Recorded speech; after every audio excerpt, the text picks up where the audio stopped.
عید الفطر پڑھنے کا طریقہ کیا ہے؟ ہم کیسے عید الفطر کی نماز ادا کریں؟ سب سے پہلے جب ہم عیدگاہ میں جائیں گے اور امام وہاں عید کی نماز پڑھائے گا، امام 6 تکبیریں کہے گا۔ پہلے میں آپ کو بتاتا ہوں، نیت کرنی ہے 2 رکعت نماز عید الفطر واجب 6 تکبیر زید۔ ہم نے یہ نیت کر لی تو اب امام پھر تکبیریں کہے گا، پہلی رکعت میں 3 تکبیریں کہے گا، پہلے اللہ اکبر کہے گا، ہم نے اللہ اکبر کہہ کے ہاتھ باندھ لینے ہیں۔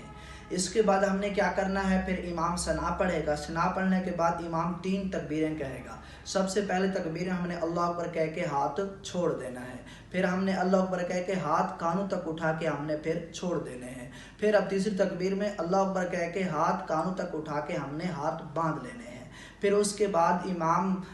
سورہ فاتحہ پڑھے گا اور اس کے ساتھ قرات کرے گا، قرات کرنے کے بعد پھر رکوع کرے گا، پھر سجدہ کرے گا، 2 سجدے کرنے کے بعد پھر دوسری رکعت میں امام آئے گا، پھر امام سورۃ فاتحہ پڑھے گا، سورۃ فاتحہ کے بعد پھر قرات کرے گا، اس کے بعد پھر امام 3 تکبیریں کہے گا، پھر اللہ اکبر کہہ کے جب اللہ اکبر کہے گا ہم نے ہاتھ کانوں تک اٹھا کے ہم نے چھوڑ دینے ہیں، پھر ہم نے دوسری تکبیر میں اللہ اکبر کہہ کے ہاتھ کانوں تک اٹھا کے ہم نے چھوڑ دینے ہیں، پھر تیسری تکبیر میں ہم نے اللہ اکبر کہہ کے ہاتھ کانوں تک اٹھا کے ہم نے نیچے چھوڑ دینے ہیں۔ جب امام پھر اللہ اکبر کہے گا پھر ہم نے